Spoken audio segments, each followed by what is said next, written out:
Whether you're a seasoned pro video editor or just beginning to edit video, you'll want to consider using DaVinci Resolve as your video editor. DaVinci Resolve has a free and paid version. At the time of this video, the paid version had a purchase price of $299, one-time fee with no future recurring payments. When using DaVinci Resolve, you can rest assured you're using the same video editor professional video editors use. On the DaVinci Resolve website, it states, DaVinci Resolve has been used on more feature films and television shows than any other grading system. I've tried DaVinci Resolve in the past, but just until recently have I made the commitment to begin using DaVinci Resolve as my primary video editor. If you're new to DaVinci Resolve, this tutorial may help you in getting started. To get started with DaVinci Resolve, I learned the basic steps to replicate much of my current workflow. Once you get the basic steps learned, then you can improve and learn more as you go. A quote by Martin Luther King Jr. reads as follows: "Faith is taking the first step even when you don't see the whole staircase." End of quote. In the description area below this video, you'll find a timeline that will allow you to click to sections of this video should you wish to skip sections or review sections of the video again. Also, in the description area, you'll find links to software and items mentioned in this video. My hope is that this basic beginner guide will be a beginning framework you can use to know the broad steps from start to finish needed to edit video using DaVinci Resolve. And after knowing some basics, you'll be able to research more advanced video editing skills. If you haven't already, you can download and install DaVinci Resolve from their website, blackmagicdesign.com.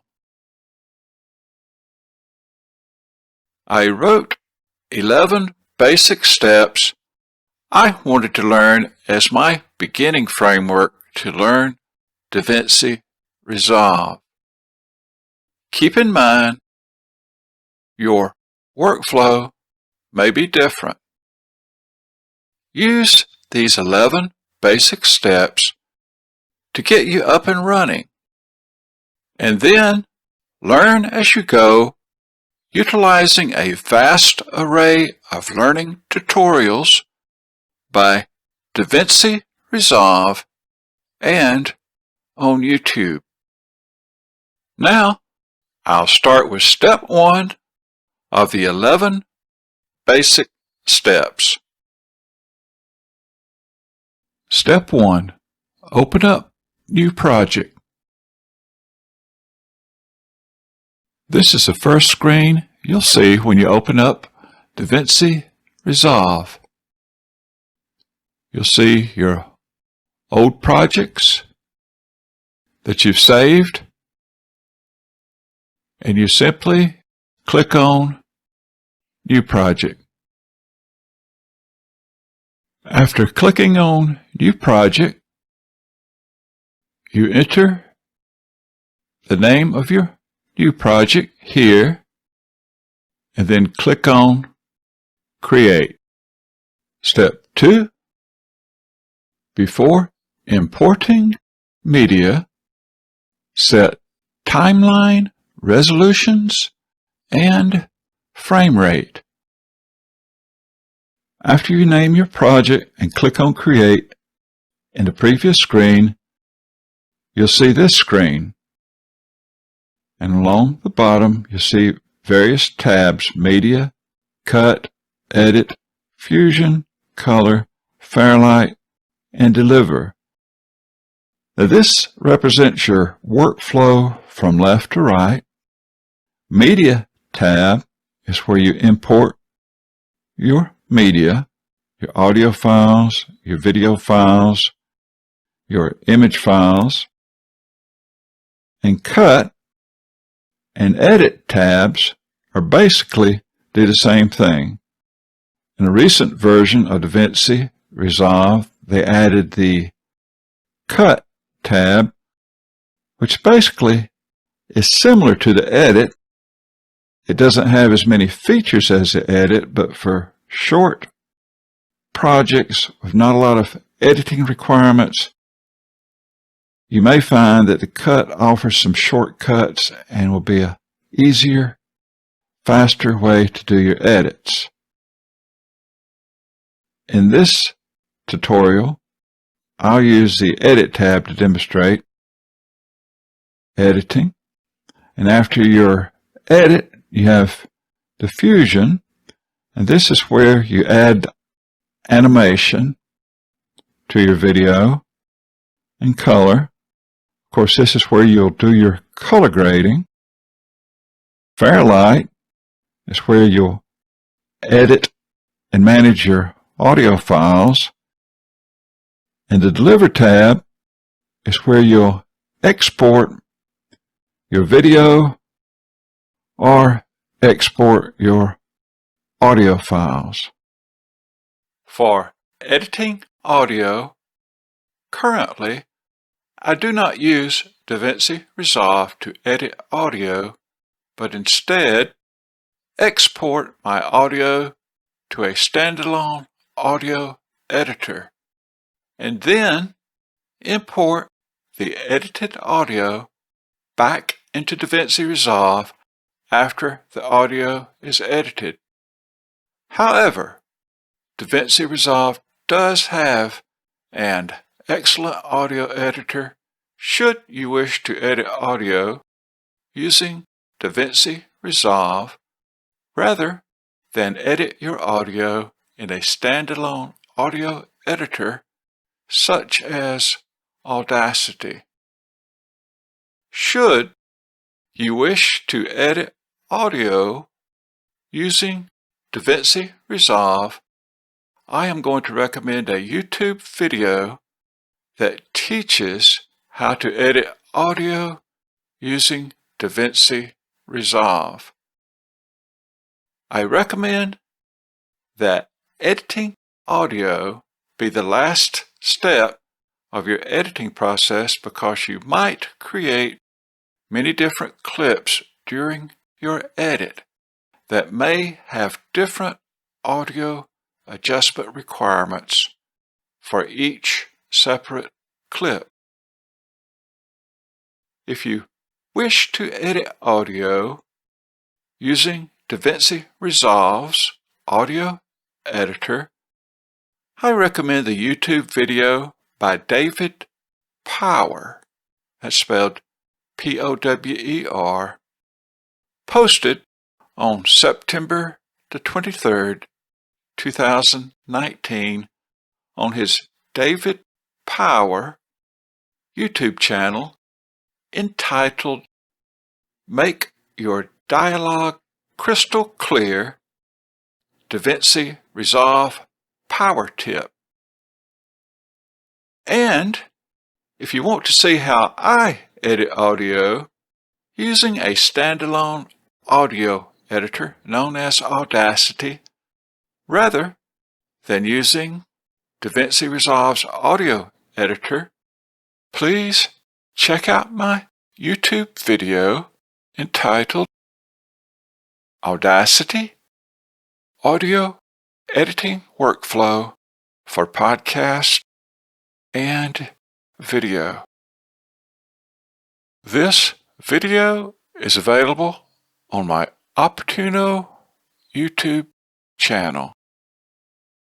Also, I recommend a third video should you wish to use a standalone audio editor that illustrates how to export audio from DaVinci Resolve to a standalone audio editor such as Audacity, and then import the edited audio back into DaVinci Resolve. This third video recommendation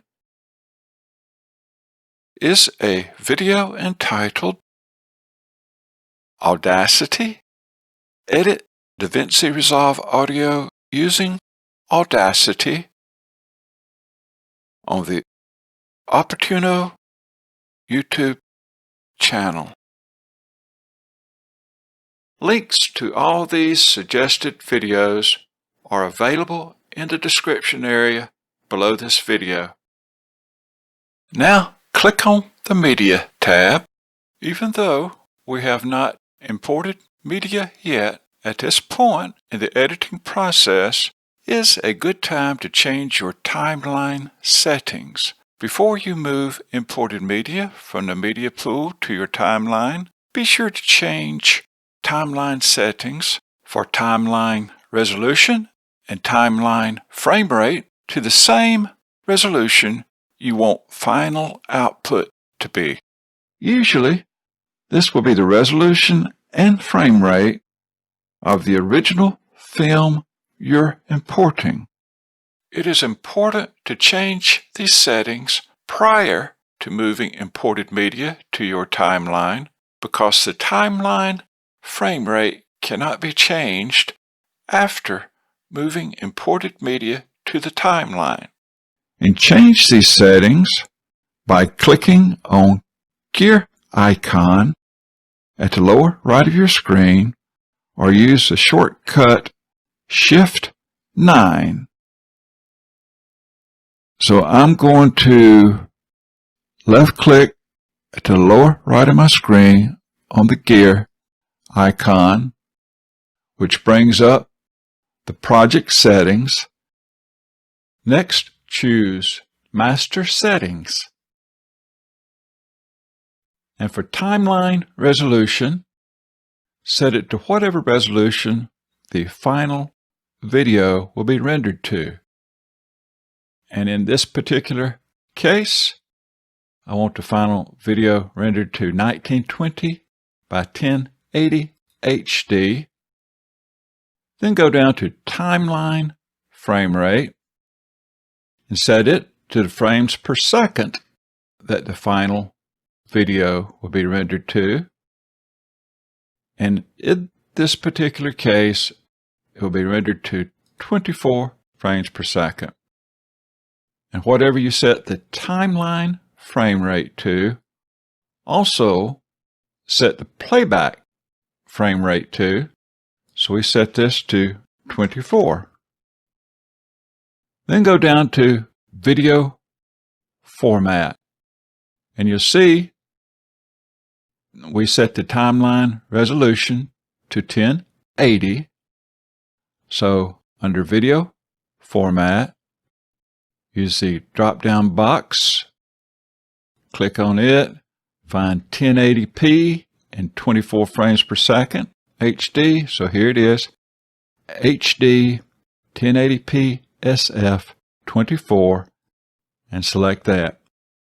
Now there are other options here but just to get you started, these are the only ones you need to set. So let's click on Save.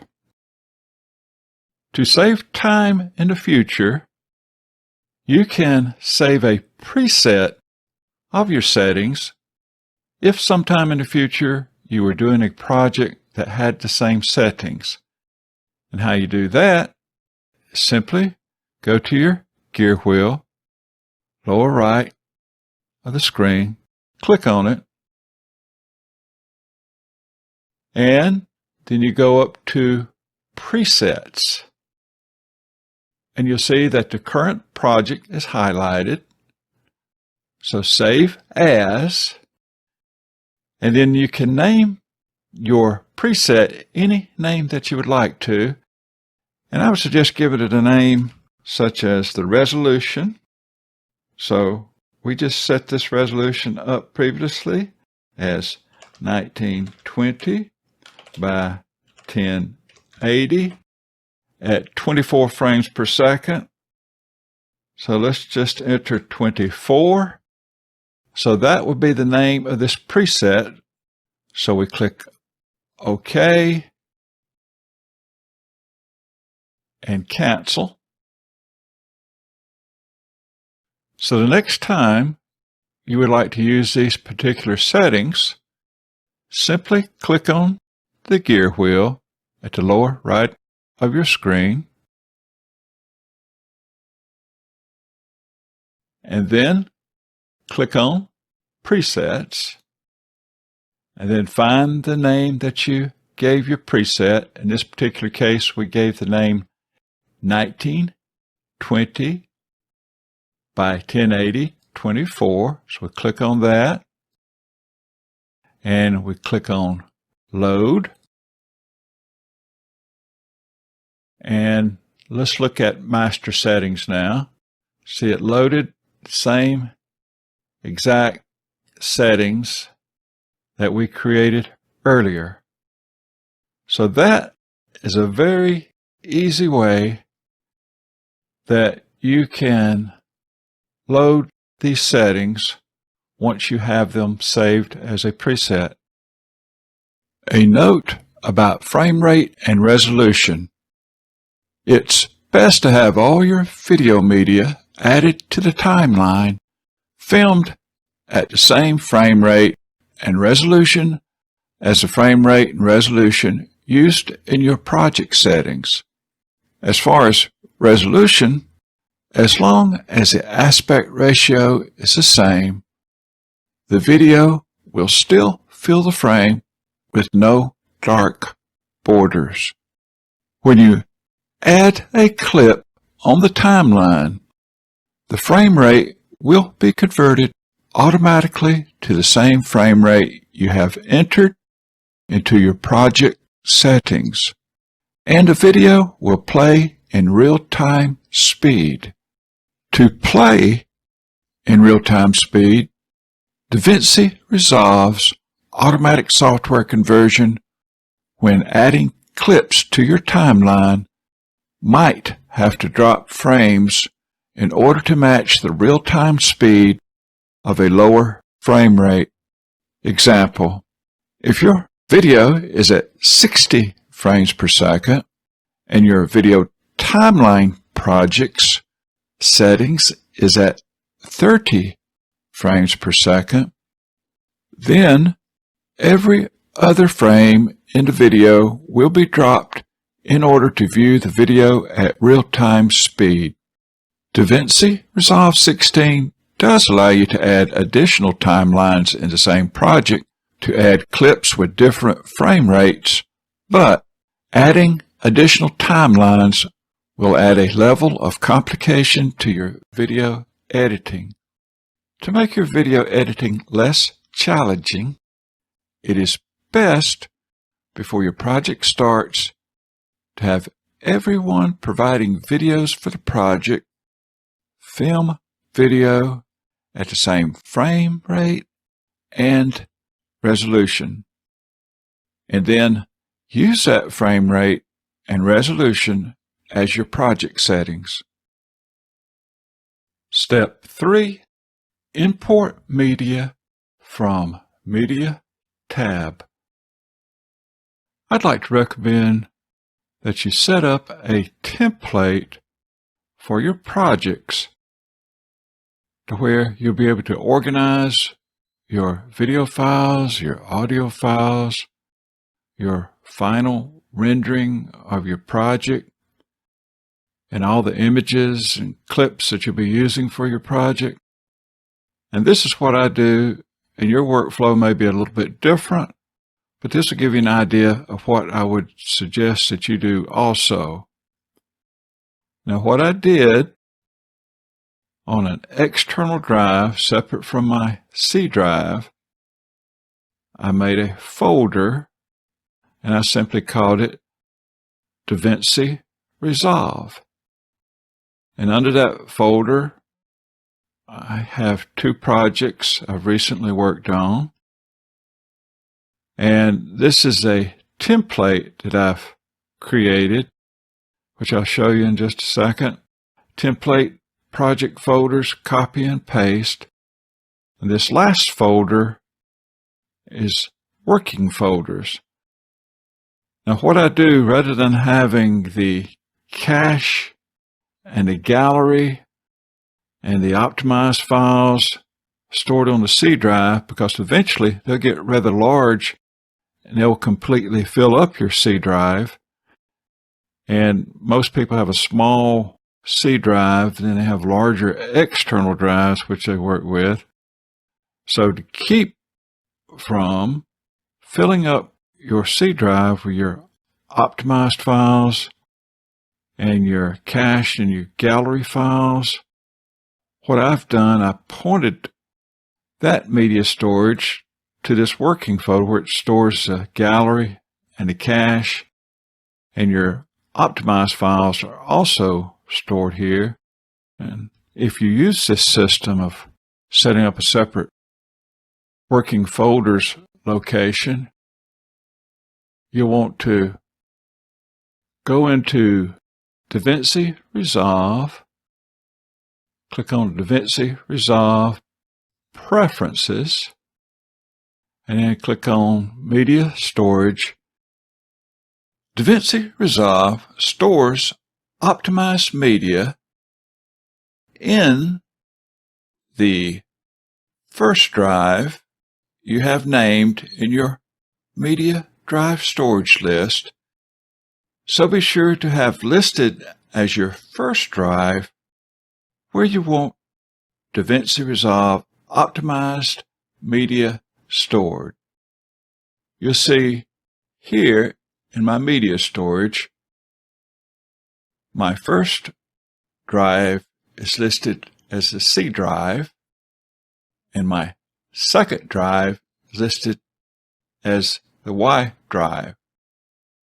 So the optimized media, as it's set up here, will be stored on my C drive. If you read this section down here, it states the first media storage location in the above list will be used to store gallery, stills, and cache files. This location should be permanently connected to your system. So if you want your optimized media stored in another location, such as this Y drive, you want to use this add and remove and switch it around. Just know that your optimized media will be stored in the first drive location listed here. Now here's something interesting. Once you delete a project, your computer is no longer used to store the data that was associated with that project. So the reason I mention that is that in one of these folders on the template I recommend, I have a folder called Project Archive. So after you complete a project and you're pretty well convinced that you don't need to use it again, it's good just to save that project archive here, but don't save your optimized files and your cache and things like that where it would take up room. Just the project archive file. When you create a project archive file from the DaVinci Resolve project that you're currently working with, it will create a folder having an extension of .dra, with the DRA representing DaVinci Resolve Archives. In that folder, when you create an archive, it'll basically store your project. And just to give you a feel for it, let's go ahead and just simply export one, and I'm going to export it right into here to this project archive folder and this sample. So let's go to DaVinci Resolve and say this particular project we want to export an archive file. So File, Export Project. Now the project you are exporting has been modified. Do you want to save? We'll just go ahead and save it. Now it's going to ask us where we want to export it to. Let's export it to the sample template that I was showing you under DaVinci Resolve, which is right here, Project Archive. And we'll just call it Test Title. So, click Save. Now it has been exported. Now let's go back and look in that folder to see what we exported. And we exported this folder here, Project Archive, and test title.drp. So since this was just a test, I'm going to go ahead and delete this file. Now, when you start a new project, what I'd recommend, go ahead and design your own template according to your workflow. And this particular one, YYMMDD, that stands for year, month, date.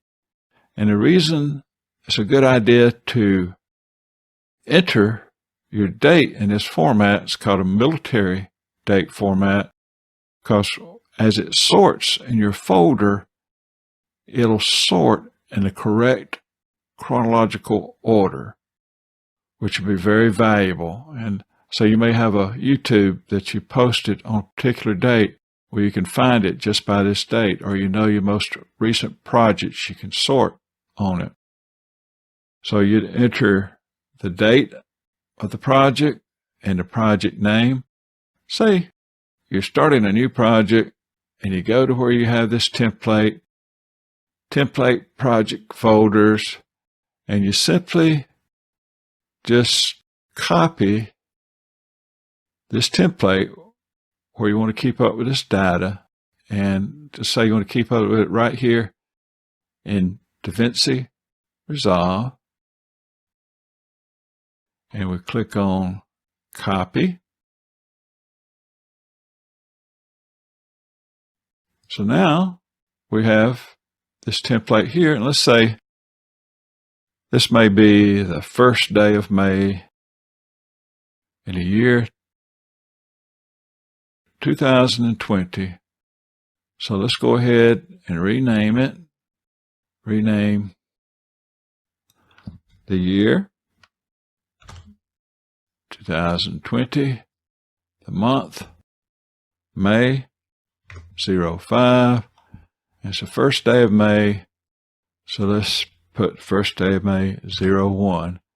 And the project name, let's say you're trying to do a video on some birds. So let's just call it bird video. So now we have a new project folders that you can work with. And as you do your project, right here under media, any audio clips you're going to have for that project, just put in this folder. Any images or stills, illustrations, JPEG, put right here in this images file. And if you have any video clips going in the project, you can put right here, all under this media folder. We've already talked about the use for the project archive file. And once you get the project completed and ready to render, right here you have two. This will be your final render. And if you're doing some test pre-finals, I just have a folder here, pre-final. You might want to say, I just want to test and take a look at this video before it's finalized, and you have a folder here, pre-final. And one last folder here I call script. This is where you'll keep your script either in a Word file or note file, or however you manage your script that you're going to use for this video. Keep it here. And of course, this template can be adjusted to you, but it's so easy. So once you get a new project, just go down to your template you've created and just drag it over to whatever folder you want to use to keep up with your projects, and copy it there. And say we've copied it right here. Just rename it the year, month, day, and give it a project name, and you're ready to work. I'm going to go ahead and delete that one. And I'll go ahead and delete this sample one here that we did. So right click and delete. So this will save you lots of time and keep you organized just by having a template that you can use to copy and utilize that template in the creation and organization of your video projects. Okay, this is a sample project to illustrate how to add media to your project. Now, I've already named this sample project 3 birds, you can see right here. And first, after you open up a new project, name it, you'll see this screen, and you click on the Media tab. So we have Cut tab, Edit tab, and it's already selected, but you would click right here to Media. So we are on the Media tab, and I went ahead and did a template like the one I illustrated doing the folders called 3 birds. And so let's find that 3 birds folder on my Y drive, Data, DaVinci. And let's just say this was on the first day of May 2020. And we look under here, and here's the media folder. Under the media folder, we have audio, images, video. Let's click on audio. Yes, we have 3 audio files. And if you want a more detailed view, you can click right here and it'll give some file information. Or if you want the image view, click right here. We'll just stay with the image view right now. And we want to use all three of these audio files in our project. So we add them to the media pool, which is over here. And you can select just one or select all of them. The easy way to select all of them is just drag it. And all three are selected. Right click, add into media pool, and here they are. So we don't have any images to add.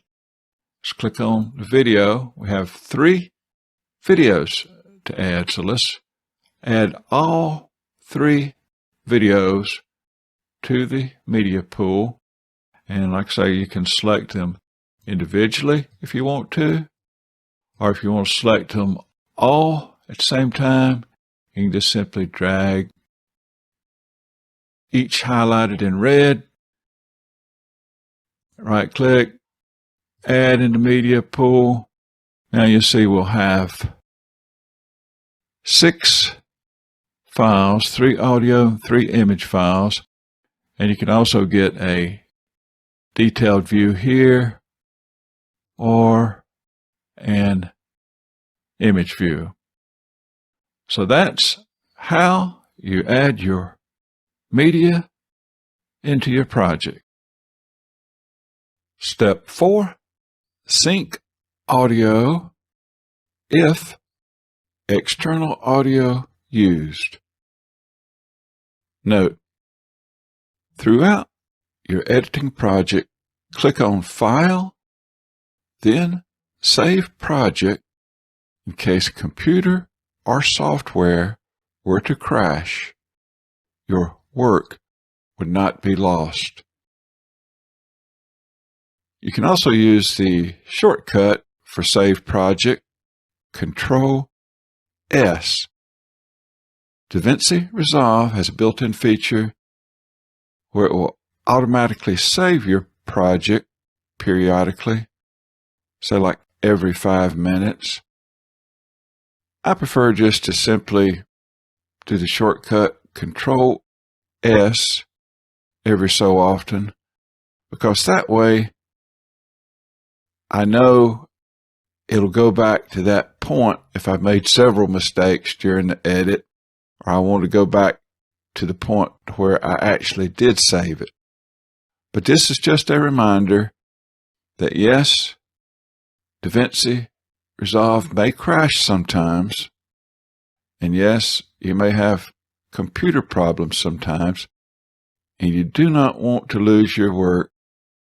And if you'll make a habit of saving your project during your editing process, someday you'll say, great, I'm glad I saved that.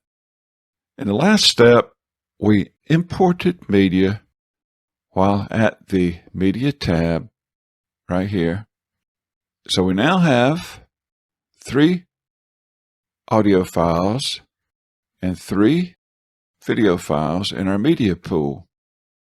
Now, if any of these audio files need to be synced with the video files, this would be the time to do it.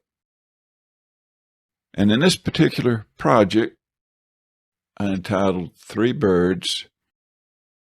These are actually the bird sounds for 3 birds.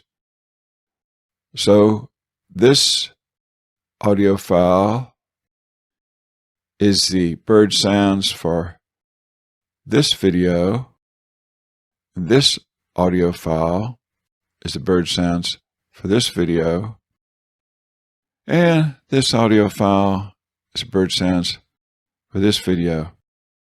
And where the sync feature also comes in handy, if you utilize a digital recorder that records the same audio as your video camera records, then you can bring in the audio from your digital audio recorder and easily sync it to the video right here at this point.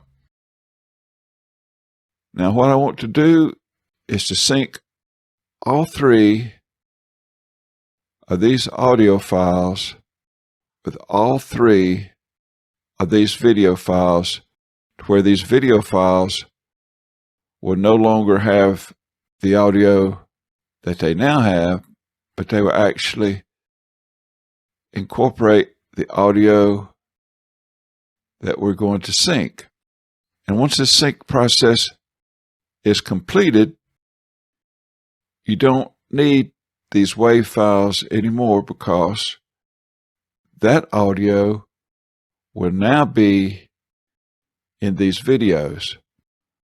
So eventually, when we copy these videos into the timeline to begin working after the sync process, they will have this new audio from these audio files. So here's how we sync it. We're going to sync these 6 files, 3 audio files, 3 video files. You can select the ones you want by dragging like this. Of course, you can just individually select them if you want to by holding down your control key and clicking on each of them. And you can highlight all of them. Sometimes it's easier just to highlight all of them if you've got a lot of them to highlight. So I'm just going to drag this, and you know they're highlighted because you see the red band around it. Now after they're highlighted, just simply right click, go to Auto Sync Audio, and you have basically 4 ways that you can sync based on time code, and append tracks, based on waveform, and append tracks. Now I always use just based on waveform. So let's click based on waveform, and what that will do is take the waveforms in the audio file and the waveforms in the audio and the video and match it up to where they will be in sync. So we're going to say based on waveform, click that, and now we saw the short progress bar that came here. So that means these videos are now in sync with the audio. If your computer is running slow, or you are working with large 4K files or files requiring lots of processing power, like RAW files, you can optimize media to create media files that are optimized to work more efficiently with DaVinci Resolve. To optimize media after media has been moved to the media pool, select all the media you wish to optimize, then right-click on any of the media files you have selected to be optimized and click on Generate Optimized Media. So let's optimize our 3 video files. Okay, I'm going to select the 3 videos I wish to optimize, and it will be this video here, and this video here, and this video here. So you'll know they've been selected because it has the red border around the videos. And then go to one of the videos, right click, and you find Generate Optimized Media. Click on that option, and you'll see a progress bar here telling how long it will take to optimize the media. Right now, we're at 17%. It'll take a few minutes to process the optimization of the media files, with the processing time depending on the type files being optimized and the speed of your computer. So we're right at about 61%. It's just about completed, and then we'll go on to the next step. Okay, 89, 90%, 95, 97, 100%. Be sure to have optimization turned on by clicking on playback, and make sure that use optimize media if available is checked, which you see it is. If after optimizing files you are still experiencing slow editing, then click on playback, click on proxy mode, and then click on half resolution. And if still running slow, click on playback, proxy mode, and select quarter resolution. The optimized media does not necessarily compress files to work faster with DaVinci Resolve, but simply creates media files that work more efficiently with DaVinci Resolve, thereby making DaVinci Resolve faster. The optimized media will be stored in the same location the cache files are written, which would be the first drive you have set in your preferences under media storage. Because the optimized media files may be very large, be sure to delete the optimized media after you have edited and rendered the final video to avoid your storage drive from running out of storage space. To delete optimized media, open up your project, and we already have the project opened up. Now, if I want to delete the optimized media, simply choose playback, and next choose delete optimized media. So I'll go ahead and click on delete optimized media. And then it gives us a little warning. All optimized media for the current project will be deleted. Do you want to delete the optimized media? And click on yes.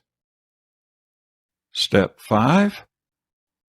While in Cut or Edit tab, drag media into timeline.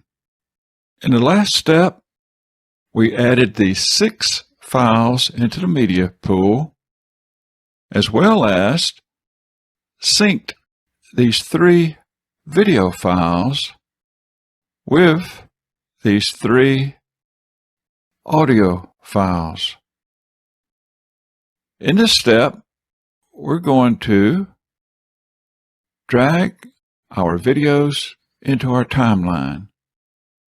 Now, since we've already synced these 3 videos with these 3 audio files, we do not have to be concerned with these 3 audio files, because these 3 video files now have been replaced with this exact audio in these 3 audio files.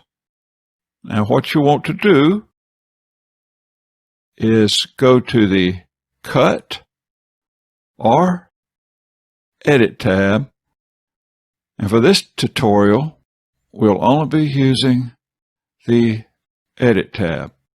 So now we're in the Edit tab, and there's several ways that you can add media to your timeline, which is this area here, and I'll show you a couple of ways. In fact, you can just simply drag the videos like this to the timeline. And I'm going to click on Edit, Undo. Or there's another way you can do it. You can drag your video over to your timeline monitor, and you have several options you can choose here. I'm going to choose Place on Top.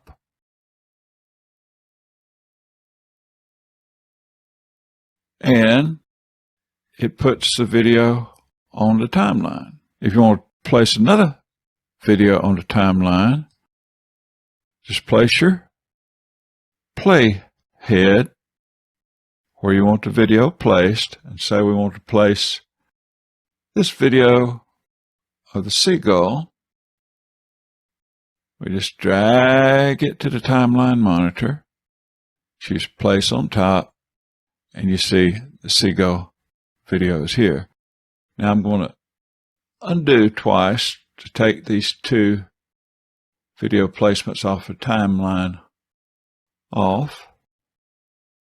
And a lot of times you'll have multiple videos, and many video cameras, what they'll do, they'll break the videos apart, maybe every 4 gigabytes or every 20 minutes, or just depends, but you'll have multiple videos. But you can copy all of those videos in to your timeline in one step. First, you want to be sure that these videos are sorted in the order that you want to sort them. And the way you sort, if you're looking at the images right here, so you can do a detailed view or the image view.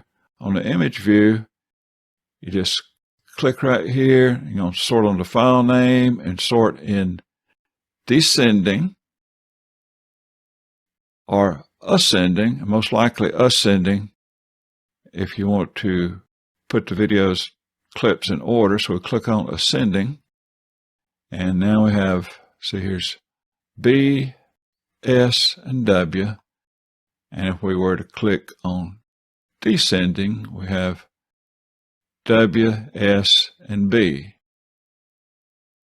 Now, if you were in the detailed, it's just like Explore. You can click on the clip name here and sort. See, that's B, S, W. Click on clip name again, W, S, and B. So I'm going to sort this in ascending. So let's click on clip name to sort it in ascending order. And again, if you were looking at the images, you would do the ascending order like this. Just sort on the file name and make sure it's ascending. And so we have ascending. Now keep in mind, we really don't want these audio files on our timeline because we imported them into the media pool earlier just for the purpose to sync these audio files, which is bird sounds belonging to each of these video files respectively.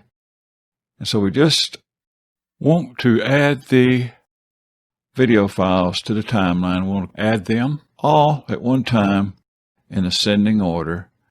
So let's just do Control click, Control click, and Control click. And we have these three selected. And one way you can do it is just simply left click here, hold down your mouse button, drag over to your timeline monitor, and then go over the option you want to choose. We want to use the option Place on Top. So we let go of our left mouse button, and there we go. There we have our 3 videos added in ascending order. See, that starts with B, starts with S, starts with W. And I'll do edit, undo, and show you the other way that you can add them to the timeline. It's just simply click on all three videos, and you can just simply drag them to your timeline. Or you can simply do it one at a time if you like. I'm going to do edit, undo, and let's say you want this one first, drag it here, and you want this one second, drag it here, and you want this one third, drag it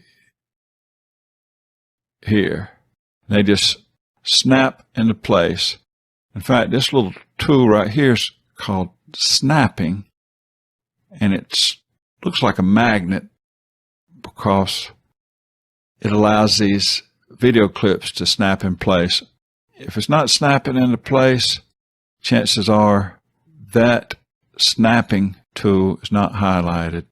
And most of the time, for all practical purposes, you'll just leave it in the default position, which is the on position, and leave the snapping tool on. So that gives you an idea of several ways that you can add files into your timeline. One of the many great features of DaVinci Resolve is that you have the ability to change the look and feel of your workspace. And your workspace is basically the layout, how you have it arranged on your desktop. Now, we're at the edit screen. If you notice at the top left, you have several choices. You have a little icon here. Now, if we left click on the icon, you see that it extended the timeline the full width of the monitor. I left click on it again. In the media pool, you can easily bring the media pool in or out, show the effects library, edit index, sound library, and over on the top right, you can show a mixer, see if you have any metadata, inspector, and you also have a icon similar to the top right as you do the top left, and if you left click on it, it changes your layout. And each screen, like your media screen, may have different choices to choose from at the top. And your cut, different choices. So you have media pool. This is your cut page, media pool, sync bin, transitions, titles, effects. And we were on the edit screen showing you these options. Now, once you find a layout that suits, you can save it as a preset and call that layout up anytime you want to.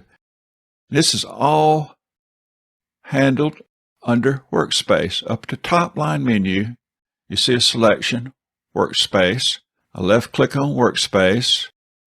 And once you have a layout you like, you can simply go to Layout Presets, save layout as preset, and it'll give you the opportunity to name that preset. And then when you want to call that preset up, you just simply go to Workspace, Layout Preset, and click on that preset that you've given a unique name to. And you'll want to investigate a lot of these other options. So I just wanted to let you know that you can rearrange your layout, your workspace, and you're not stuck with whatever layout or workspace you see. You can use these options at the top and then save it as a preset, and you're able to drag some of these windows and move them over. So the ability to be able to adjust and change your workspace to your unique particular needs is special, and I just wanted to share that with you. And when you get a chance, you'll want to experiment with that and see which layout options suit the way that you work the best. Step 6. If not already, set timeline to start at 0, not 1 hour. In the last video, I demonstrated how to add media from your media pool to your timeline. In this demonstration, I will show you how to change the start timeline from 1 hour to 0. So right here, you see that the start time is 1 hour. And over here on the timeline, you see that the start time is 1 hour. So here is your timeline meter starting at 1 hour, because here is where the playhead is located, and at the very beginning it starts at 1 hour. In the analog era, before digital, when videotape was used, the hour was a tape number identifier called 1 hour straight up. And many tape systems would only work with a 24-hour wraparound, so time 0 would be the next even numbered hour, which would start with hour number 2. And this is a holdout because this actually starts out in hour number 2 at 1 hour. Time start at 1 hour was used in the videotape and broadcast industry, and this 0 to 1 hour space is still used by pros today to have additional room to add items such as countdowns, slates, etc. For me personally, I never use this space, 0 to 1 hour, and prefer my time to start at 0 and not 1 hour. And this is how you set the time to start at 0, not until you have dragged media from your media pool into your timeline will you see a timeline object. So right here is your timeline object. And to optionally set your timeline start at 0, you right-click on this timeline object and then put your cursor over timelines and go out here till you see starting time, and you'll see the current starting time is set to 1 hour. And we want the starting time to be set to 0, so just simply enter 0 on your keyboard, click OK, and you'll see down at the bottom when I click OK, you'll see it start to 0 as far as the timeline meter and on the timeline itself. Okay, I'm going to click OK. And see, this changed to a start time of 0, as well as you'll see now On the timeline, it shows a start time of 0. So that is how you set your timeline start time from the default 1 hour start to the start time of 0. Step 7. To export video, audio, to edit in Audacity. If you have an interest in using Audacity or other audio editor to edit your audio, you can export and edit audio in an audio editor at this point, or export and edit the audio after you have edited the video. If the audio is audible enough to edit the video, I would recommend to first edit the video and then export the audio to edit in Audacity or another audio editor. These are the 4 basic steps used in editing audio used in DaVinci Resolve using an audio editor other than DaVinci Resolve's audio editor. Number 1, export audio from DaVinci Resolve. Number 2, import and edit audio in Audacity Audio Editor. Number 3, export edited audio from Audacity Audio Editor. And number 4, import audio edited in Audacity Audio Editor back to DaVinci Resolve. If you are interested in editing audio used in DaVinci Resolve using Audacity or another audio editor, for complete step-by-step directions on how to do that, please see my YouTube video on my Opportuno YouTube channel entitled Audacity Edit DaVinci Resolve Audio Using Audacity, that demonstrates how you export audio from DaVinci Resolve to Audacity for editing, and then import that edited audio back into DaVinci Resolve. DaVinci Resolve does have built-in features to edit audio. However, I prefer to export the audio out of DaVinci Resolve and edit the audio in a dedicated audio editor such as Audacity, and then import the edited audio back into DaVinci Resolve.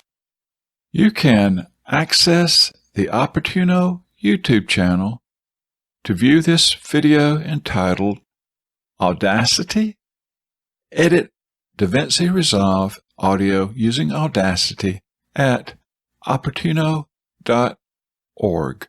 Also, if you edit voice audio in a podcast or video, please check out my YouTube video entitled Audacity Audio Editing Workflow for Podcast and Video. Step 8. Edit video while in cut or edit. This is the same project entitled 3 Birds that I've been using during this demonstration of DaVinci Resolve. I'm going to go through some of the basic edit functions here at the edit screen. You also have many options available to you. If you click on the top line menu, left click on edit, you'll see there's many options available to you, and left click on trim, many options available to you. And also, as you're bringing in files into the timeline, when you drag a file over to your timeline monitor, you'll see several options available to you, such as insert, overwrite, replace, fit to fill, place on top, pin to end, and ripple overwrite. You simply, when you drag it, whatever option you want, then let go of your left mouse key. That will be the option that you've selected. Using shortcuts allows you to enter commands with one hand while controlling the mouse with the other hand. I will demonstrate shortcuts used in editing video. Also, in the description area of this video, I'll have links to more shortcuts and training for DaVinci Resolve. The following are some basic shortcuts to make your video editing more productive. The first shortcut would be the End and the Home keys on your keyboard. End or Home. End of timeline. Home, beginning of timeline. Now here's our playhead that I'm dragging back and forth here. You'll see playhead go to the end of the timeline. If I press on Home, playhead goes to the beginning of the timeline. Right now, I will press End. The playhead went to the very end of the timeline. Now, I'm going to press Home, and you'll see that the playhead went to the very beginning of the timeline. Shift Z, view entire timeline. Shift Z will show the entire timeline, and if you press Shift Z again, you'll go back to your original location on the timeline prior to pressing Shift Z. Now right now, we do not see the entire timeline, but I'm going to enter Shift Z. Now we do see the entire timeline.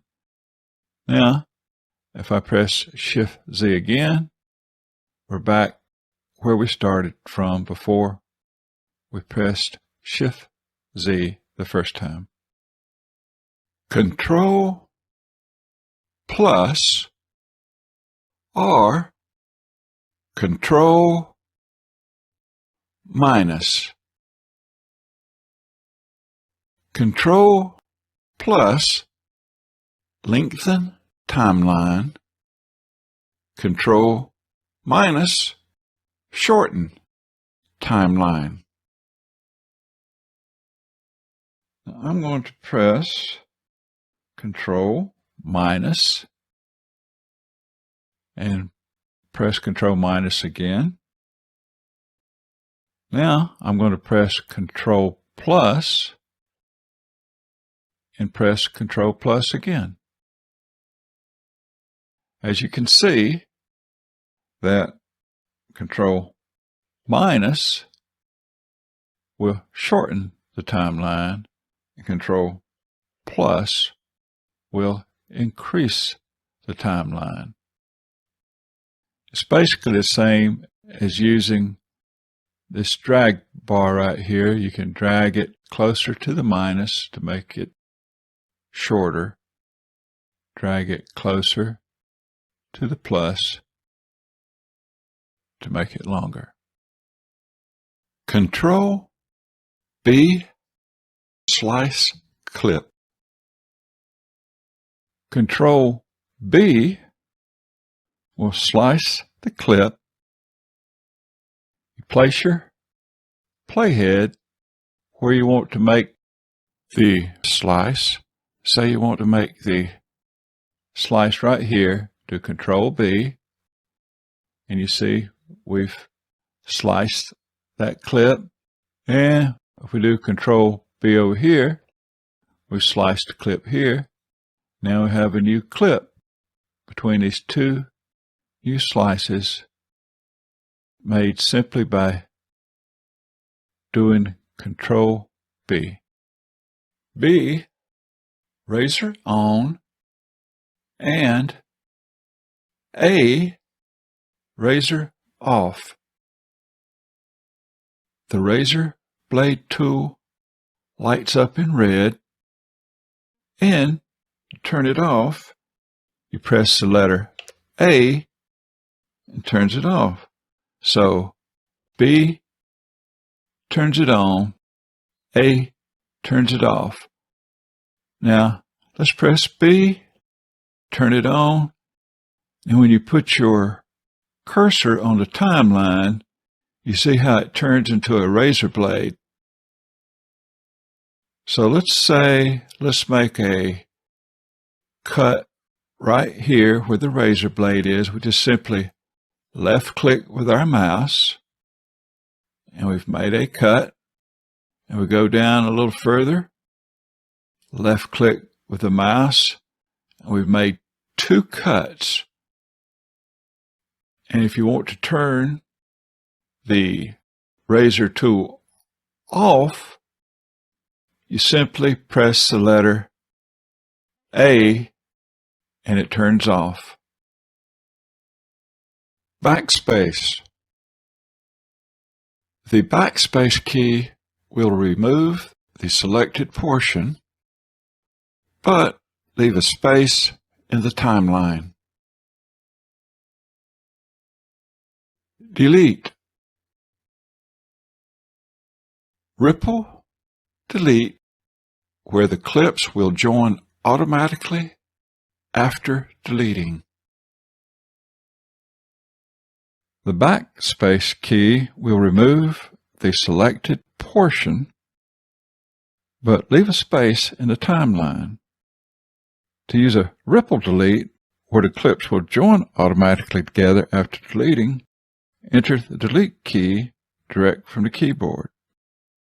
Using the ripple delete saves you the time from having to drag the clip over to join clips.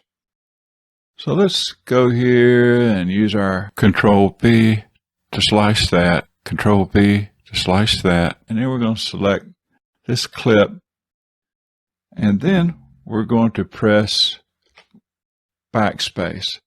And when we press backspace, we have a blank space here. Now I'm going to edit,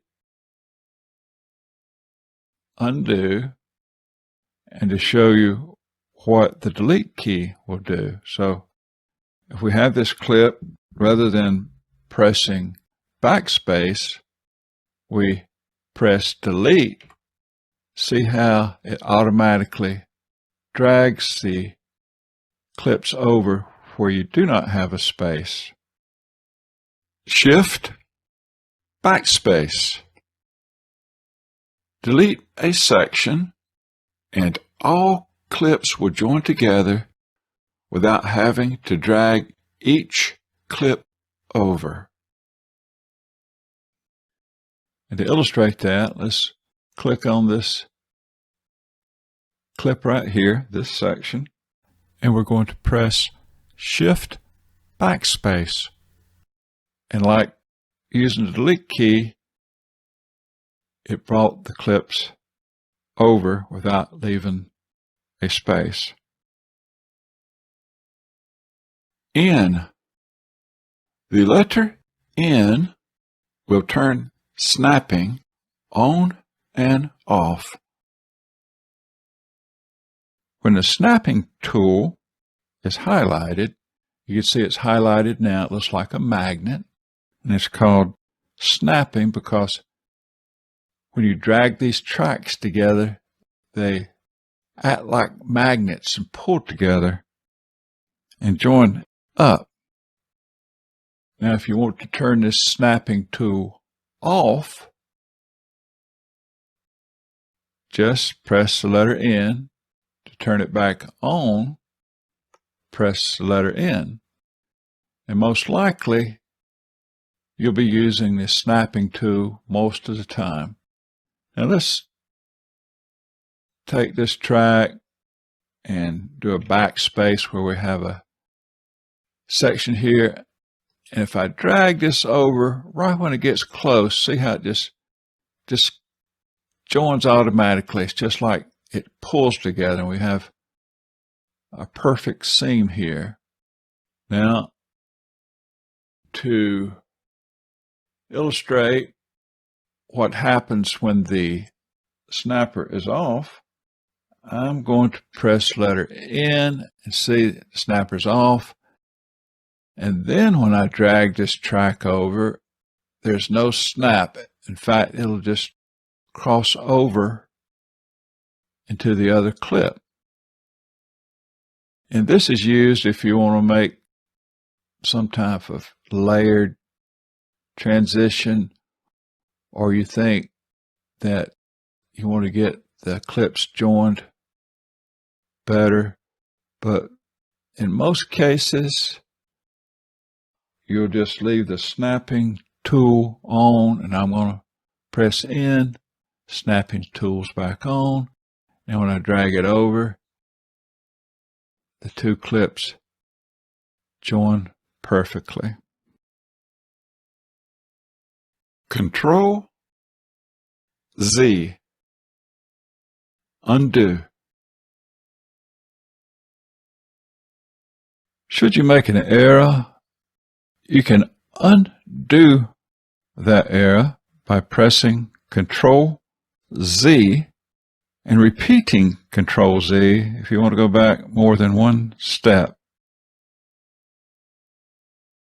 Control Shift Z, redo. And should you wish to redo something you've undone, simply enter Control Shift Z. This is like your undo and redo options you can select from the menu. And just to give you an example, say for instance you came right here and you wanted to slice this clip. So we do Control B, and you made a slice. You said, I really didn't want to do that. So what you can do is hit Control Z, press Control Z, and see, it will undo that slice. Now, if you were to rethink it and said, I really did want that slice there, then you can do Control Shift Z, and it'll put the slice back in. So basically, Control Z is undo, and Control Shift Z is redo. Spacebar. Press spacebar to start playing, and press spacebar again to stop playing. So here is our playhead. And if we wanted to start playing, I'm going to press the spacebar. See, it's playing. And now to stop playing, I'm going to press the spacebar again. To move one frame at a time, tap left or right arrow key, with each tap moving one frame at a time. Left arrow moves left, and right arrow moves right. Hold down left or right arrow keys to play at normal speed, with left arrow playing in reverse and right arrow playing forward. To move faster when tapping on left or right arrow key, hold down Shift key while tapping on left or right arrow key, and video moves in 1 second intervals rather than 1 frame at a time. The up arrow goes to previous clip, and the down arrow moves to next clip. To move 1 frame at a time, you can tap your left or right arrow key, with each tap moving 1 frame at a time. So if you press your left arrow key, that goes to the left and backwards. And if you press your right arrow key, that moves to the right, which is moving forward. To give you an example of that, right now I'm going to tap my left arrow key, and it goes back 1 frame at a time. Tap my right arrow key, and it goes forward 1 frame at a time.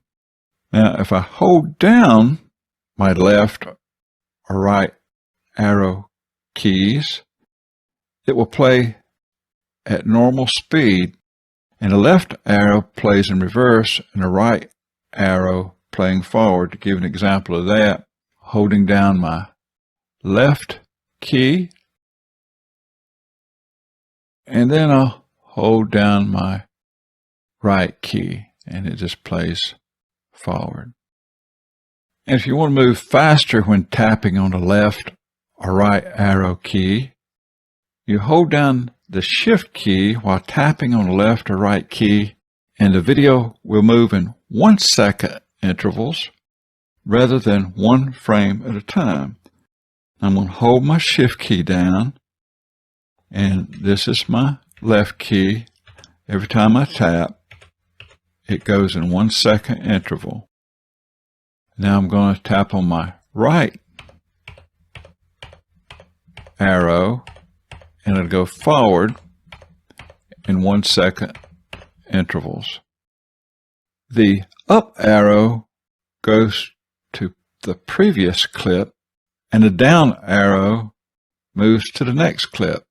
So I'm going to press my up arrow, and you'll notice the playhead. Press the up arrow, goes to the previous clip. I'm going to press the up arrow again, goes to the previous clip.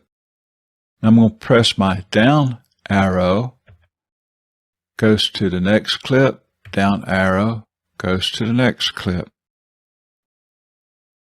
Control Shift. Hold both Control and Shift keys while dragging clip. Sometimes you might want to move a clip to a different location on the timeline. While holding down the Control and Shift keys, you drag the clip to a new location on the timeline. So whatever clip or clips are selected, if you hold that Control and Shift key down, you can drag it to a different location. So let's say this third clip, you want it to be the first clip. So I hold my Control Shift key down, and see, it's selected because it's highlighted in red. So now drag it to the first position. So now that clip is first. Say, for instance, we wanted this clip in the second position. We select it and hold down our Control-Shift key, drag it into the second position. Control-F, full screen view. Also, if you want a clip from a video, simply access full screen video and press on your print screen key while on the clip you want, and paste the clip into your photo editor.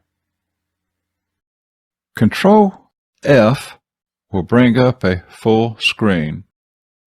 So wherever your playhead is located and you press Control F, it will bring up a full screen. From here you can play your video or go back to your original view by pressing Control F again. These are just a few of the many editing tools available to you, and just enough information, hopefully, to allow you to publish that first video using DaVinci Resolve. To advance your skills, I recommend you check out DaVinci Resolve training, available on the blackmagicdesign.com website at this URL shown in the browser window. If I scroll down, you'll see the many things that are available to you, including a lot of training videos. And I recommend this as maybe the first video to watch. Introduction to editing, and you can watch it right from this link.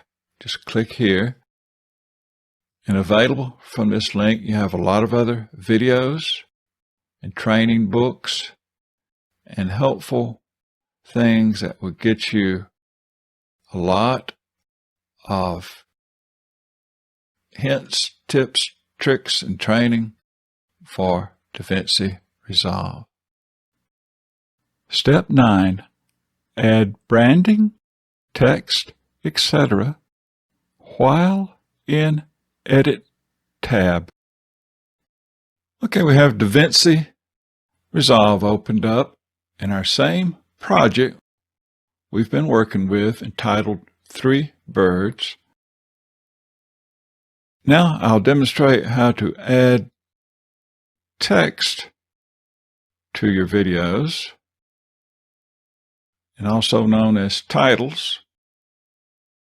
So here we have 3 clips. We have 3 birds, a bullfinch, seagull, and woodpecker. So let's title each of these 3 separate clips according to what the name of the bird is. And also, let's brand our entire video, say with our website. And by branding, I mean that would be branded on the video to where it would be seen in the entire length of the video. Much like when you watch television and the television station has the call letters to the television station at the lower right or something. You basically brand a video to where people will be able to recognize your website or whatever you want to place on there. Okay, first what we do while we're at the edit screen, we go up here to Effects Library and click on it, and it drops these choices down, and we go down till you find titles, and you find text. But prior to copying the text over to the timeline, this is what I like to do. I like to go about right here, right click, add a track, and see, we scroll up here, we'll see that I've added a track right here called Video 2. Now I'm going to go over here to this text, drag it over to the track 2, and I want this title to be the entire length of this first clip of the bird known as bullfinch. Okay, and after we got that to the exact length, we'll drag this playhead over here on the title so we can see what's shown up here. Now the next thing we do, go to the top right and you click on Inspector, and you're able to write whatever title you want. So let's write bullfinch. And there's a lot of other things. You can change the font size or the color. And so we won't utilize these options right now. And then you have a choice of where you want to place it on the screen. And how you do that, just click on it and drag it. Let's say we want it on the top left. Top left. Now after you get it placed where you want to, you click on this little circle and you can see where it is. Yes, I like it there. And now that will remain for the full length of this clip. Now the next clip we have is a seagull. So let's title that clip as well. Let's drag this text over here where we have seagull, and then grab the text to the end of the seagull clip and drag our playhead over so we can see what we have written here. And again, we go up to the inspector, right top, and we click on it and let's write seagull. After we write seagull, let's drag it again to say the top left. And you can click on this right here to see if that's a good placement for you. So that suits. And we have one more clip, a woodpecker. So let's drag text over here to the woodpecker clip and then grab the text so it will fit the length of the woodpecker clip. Drag our playhead over to where we can see the title and go up here to Inspector again, and it's already selected, but if it's not, just click on Inspector. Let's change this title to Woodpecker.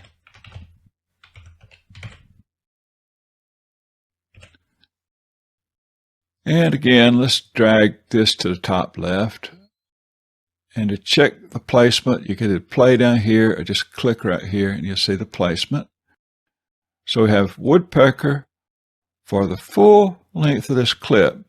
So you see now we go back, we have bullfinch, we have seagull, we have woodpecker. And we want to add one more text, and this is what I call branding, where you brand the video. And I'm going to add another track. We got video 2. So right click, add track. And now we have video 3. And this is where we're going to put our text when we brand the entire length of the video. Let's take our text, drag it over here, and then grab our text, stretch it out to the complete end of the video timeline. Then we go up here to Inspector and click on it. And I'm just going to give it the name of my website, oportuno.org, opportuno.org. And then we're going to change the font size to this to, let's change it to about 20.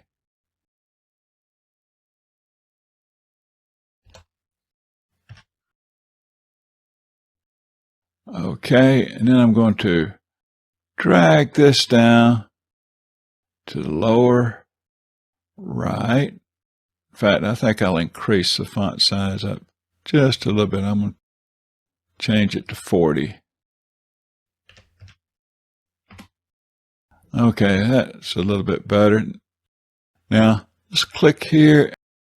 Now, there's where we branded the video with my website name, opportuno.org.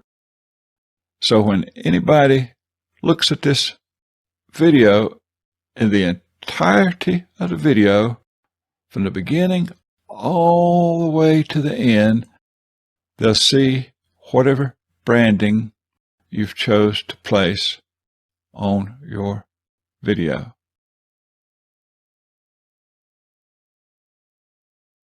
Okay, so that is how you add text to your videos. And of course, this is a simple text. You have other choices that you can utilize, but just for adding basic text to your video, this is how you do it. Step 10, color grading using Color tab. I'm going to demonstrate a way that you can color grade your videos, and I would say this is a way and not the way, but this is just a basic way to where you can get an understanding of how color grading works, and there are more sophisticated ways, and this is not by any means a color grading professional demonstration. This is just what I've been using to color grade my videos. And sometimes when color grading, less is more. And some people like to saturate their colors. It gives them a unique look. So sometimes you can even saturate your colors even beyond what natural colors look like. Use your judgment visually and use your tools to make what you think is the best color grading option. And in fact, color grading sometimes is optional. You may be content with the color your camera does by itself and just skip color grading altogether. But if you'd like to try color grading, this is a way you can do it. To get the best results, you should film using a log profile to make the image flat, which increases your dynamic range. Not all video cameras allow you to film in a log profile to have a flat image to color grade with. Color grading will still work if you don't shoot a log profile to have a flat image, but just will not work as well as if you filmed using a log profile to have a flat image. Now, right now, I have DaVinci Resolve open at the edit screen using this same project, 3 birds. Now, first you want to determine which clip you want to color grade, because when you color grade, everything within that one clip will be changed. So let's find an image. Just take this playhead and scroll. Find an image here that's got a lot of color that we can experiment with. Let's just use that image there. And after we've taken our playhead and found something that looks colorful that we can use as a guide to do our color grading, let's click on the color tab here. And here you'll see the image we selected while we were at the Edit tab. Now we're at the Color tab. And over here to the right, you'll see the scopes. You have a red, green, and blue scopes, and also known as RGB for red, green, and blue. And using this gain wheel, we're going to adjust these scopes. Up, which is to the right, is brighter, and to the left is darker. And as you turn the gain wheel to the right, the scopes will go up, and as you turn the gain wheel to the left, the scopes will go down. And you want to get your highlights as bright as possible without degrading your image, and with the help of the scope levels and your visual determination of highlight level, you'll do a pretty good job at improving your color. So the first thing we want to do is see where our scope levels are, and we want to have the tops reach about this line here. So we're going to raise this gain up, bring it up some, and we can see as we bring it up, our image gets brighter, but we don't want it too bright, so I'm going to bring it back down. I'm going to bring it about right here to where these scopes are near this line, or maybe just a little bit below. So that first step, we use the gain wheel. Now, if you ever want to see what your image looked like without doing any adjusting, you can click on Shift D. Now, right now, I'm going to click on Shift D.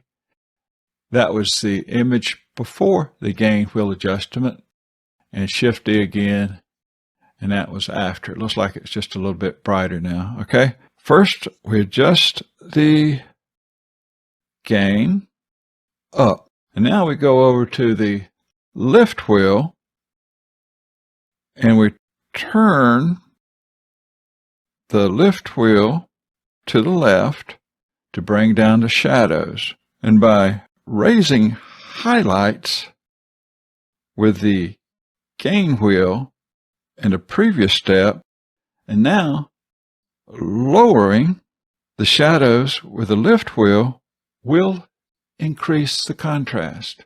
So we are going to turn this wheel to the left ever so slightly, and just a little bit I can see the contrast in the image improving.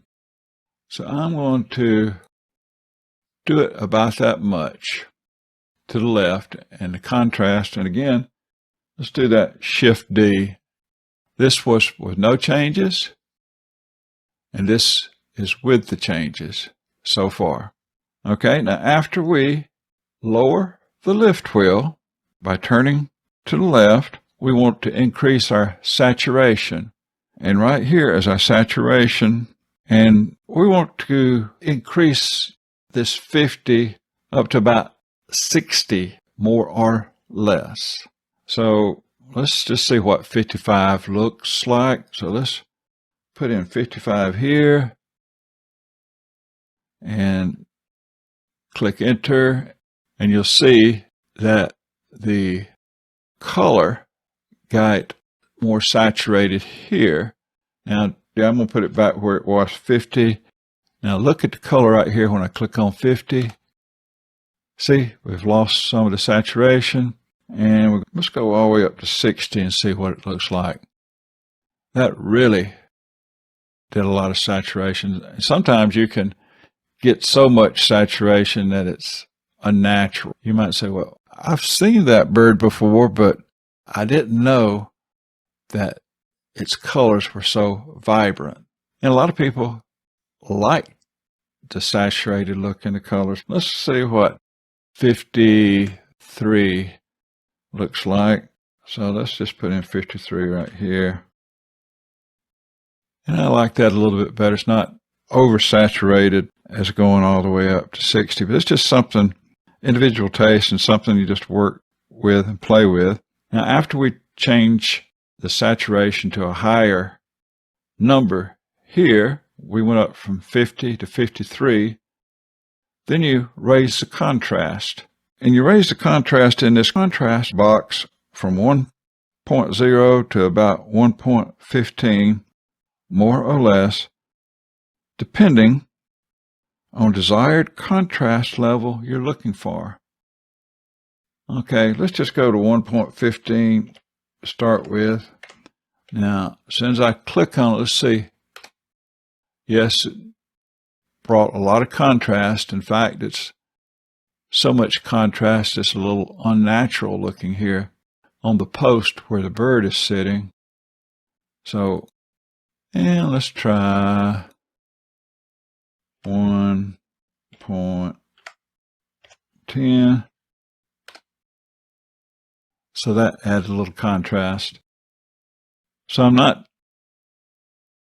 saying these are exactly the settings you should use. It's just something you look at the image, you know what the picture should look like.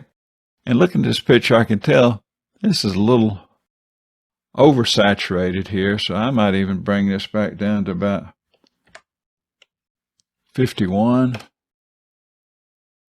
Okay, that looks a little better to me. So we've increased our saturation from 50 to 51, and we've increased our contrast from 1.0 to 1.10. Now, the next step we'll do, click on the blur icon to see radius. So this is what you want to see. You want to see these scaling bars, radius, h/ratio, and scaling. And the radius has 3 scaling bars, red, green, and blue, and your default at 50. And to get a better view of the detail of the image, you can actually zoom in up here. You can even drop this down, zoom up to 75%, or whatever you'd like to do. And I'm just using my scroll wheel to adjust to see the bird. So now we've got a good view of this bird with the colors. And we'll bring this in so we can see some of these yellow flowers here too. And sitting on this post, so we can see some of the contrast. Now, as we lower this, it'll increase the contrast. And then we're going to lower all 3 bars, red, green, and blue, to about 47%, more or less, to desired contrast. So let's lower it. See, there's 49 and 28. So you can see the contrast just to show you. Let's go to 45. It added a lot of contrast, and it's probably going to be too much contrast, but this is just to give you an idea of the steps to do, and then you can work with it and use your own judgment how it looks. Now, basically, that's it. Now, you might want to go ahead and, after you've increased this screen size, just make it to fit again. Now, after you've completed that, optionally, you can tweak some more saturation in here if you want to. Let's raise saturation to, say, even as high as 60. And see, that brought some more saturation in. And it's probably a little bit unnatural looking. So let's just bring this back down to 55. But after you've gone through those steps, this next step, you can tweak it with the saturation. And keep in mind, this will be doing this for the entire clip. So you may want to play this clip and see how it affected the other sections of the clip. And while it's playing, you can use this gamma wheel to make sure that the scopes do not dip too low, because if we dip too low, your image will be too dark. And if your scopes are too low, you can simply raise this gamma wheel up like this to brighten up your image.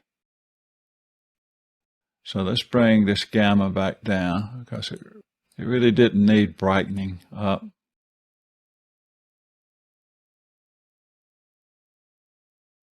I think these colors are most likely oversaturated, but a lot of times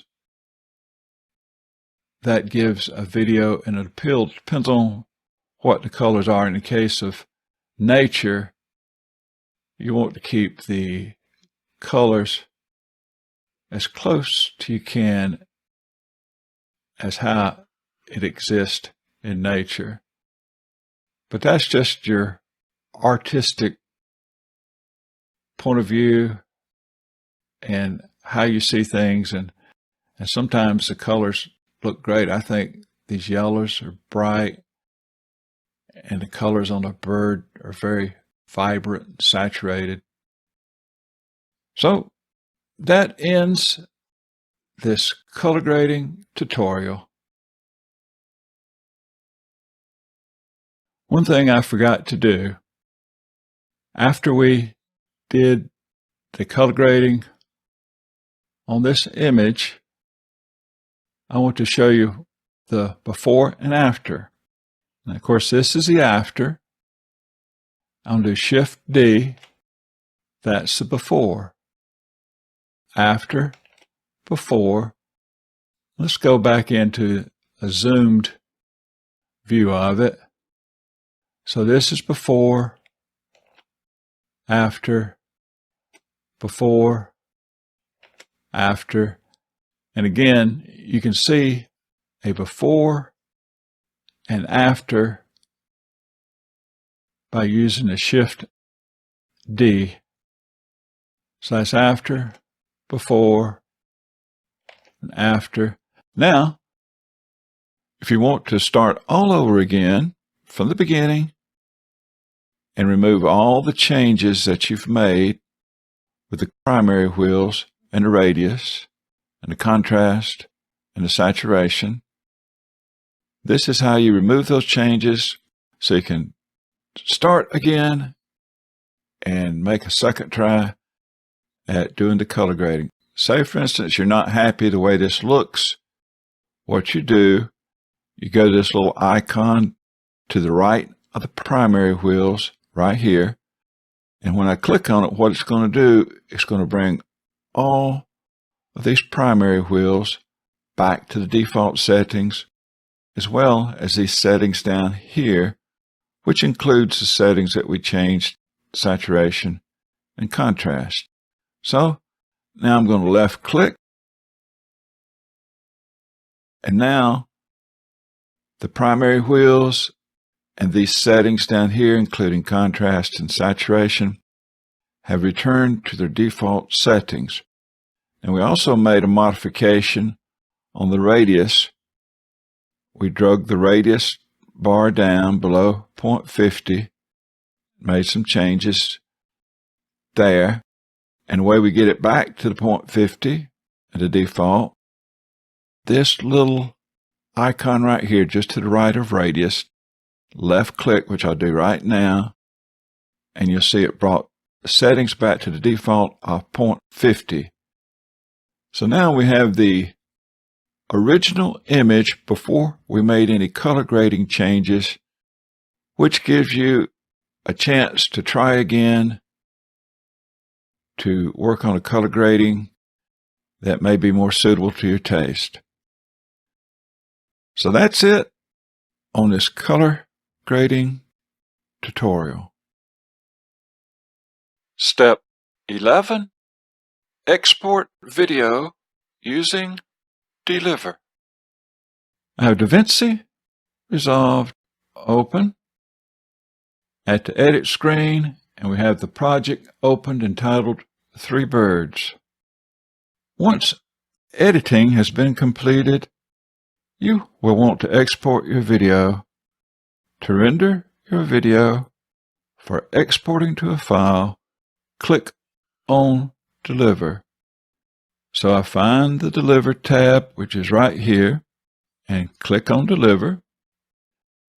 And that brings up a render settings screen. And you'll have a variety of options you can choose from. Even you can choose YouTube, but what I recommend that you choose is Custom. So we're going to select Custom. Next, you'll enter the file name, and I'm going to enter the file name 3 Birds. Location. Just click on your Browse button here. Find a folder you wish to export to. We'll export to this video folder right here. Just click Video, select. Your next option, render. Do you want to render to a single file or individual files? Now, individual files, you'd have a video for each clip in your timeline, but you will want to select a single clip so you can just have one video file of the entire timeline. The next options that you have here, video, audio, file. You want to make sure that export video is checked. And format, you want to select MP4. MP4 is an industry standard format, and it's one of the file formats that YouTube recommends that a file be in to upload the file to YouTube. Codec, select H.264. The resolution, you will want to set this resolution to the same resolution used in your timeline. Frame rate, set the frame rate also to the same frame rate that you used in your timeline. Quality, I recommend that you select automatic and select best as a quality. Now, if you want to restrict the file size to get a smaller file for uploading files to YouTube and other social media platforms like Facebook, you can select Restrict to. Now, for 1080p, 10,000 is a good kilobytes to select. For 4K, about 30,000 kilobytes. This is a section from the URL shown in this browser window of bit rates that are recommended for uploads, and these are recommended by Google. And when using these suggestions, rather than SDR, use this table right here, bit rates for HDR. HDR preserves clarity in your videos more than SDR, and since HDR is the future, use bit rates for HDR and not SDR. For example, say 1080p is 10 megabytes per second. And to get the kilobytes to enter, that's what you want the video restricted to. Just simply multiply by 1,000. So you'd multiply 10 times 1,000 and would get 10,000. So if you want to restrict a 1080p video, you can look at this chart available at this URL shown in this browser window and just simply multiply by 1,000. So in other words, we're working with a 24 frame rate, and we're working with 1080p. It recommends 10 megabytes per second. So we multiply 10 times 1,000, and that's how we get 10,000 to enter here, because we're working with 1080p and restrict it to 10,000. Using restriction is simply to keep the file size down for easier file management and when uploading to YouTube or other social media video hosting platforms such as Facebook.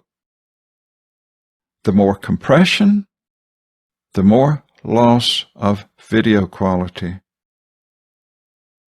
Now the other items below here just leave the same, but for quality, I'm going to recommend you simply choose automatic and choose best, unless you want to have a smaller file size, and you can restrict it to certain kilobytes.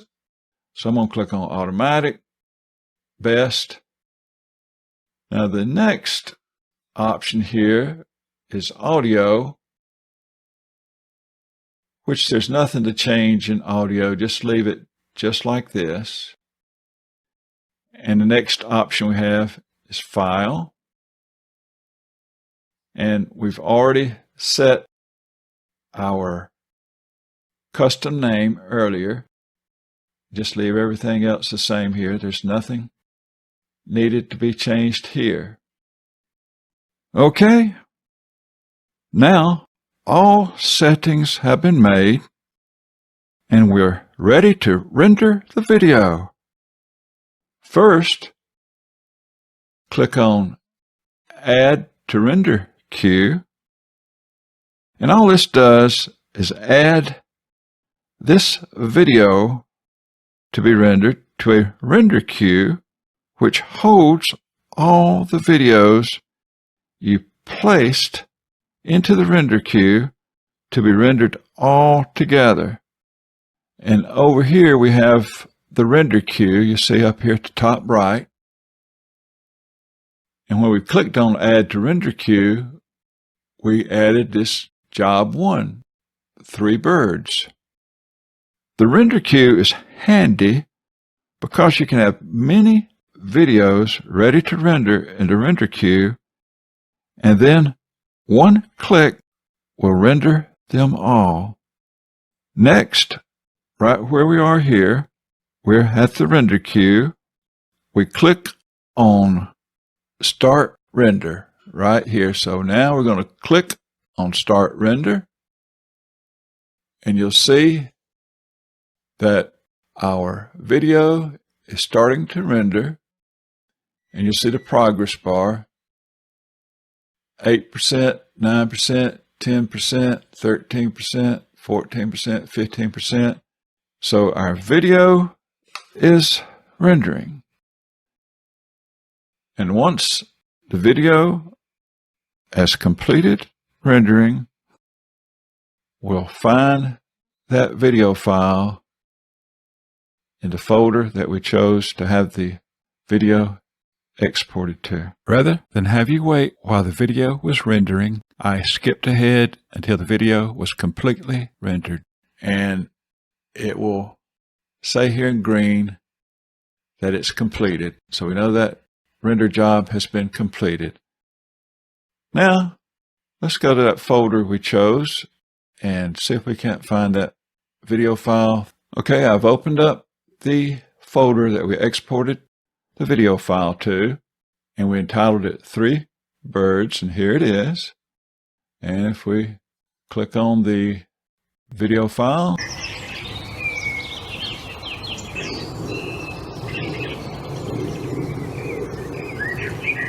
the video file will begin to play. That is how you render and export your video files. That concludes this tutorial on how to get started using DaVinci Resolve. It was my attempt when creating this tutorial to cover all the basics needed to know how to import, edit, and export a video. You can get lots of additional support and advice about DaVinci Resolve by clicking on the Help button at the top line menu within the software DaVinci Resolve. There you will see DaVinci Resolve Reference Manual, DaVinci Resolve Training, and documentation, as well as Welcome to DaVinci Resolve. Sometimes it can be a daunting experience when learning to edit video or learning a new software. Having the basics of getting started with a complete start-to-finish approach will allow you to edit videos right away, as well as having a basic framework to build upon for more complex video editing projects.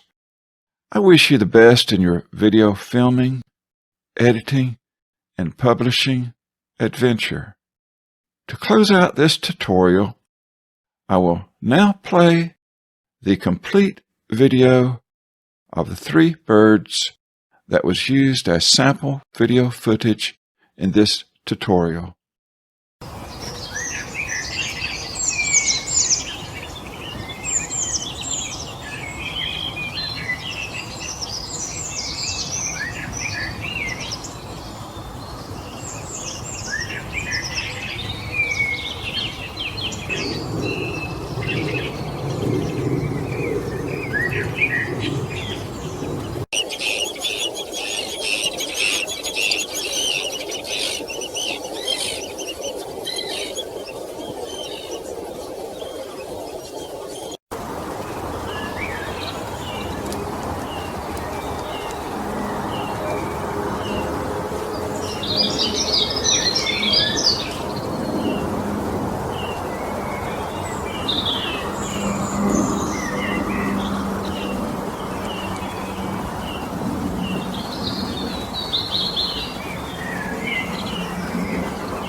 Please visit our website, opportuno.org. That's spelled OPORTUNO.org for more items that may be of interest to you. Thank you.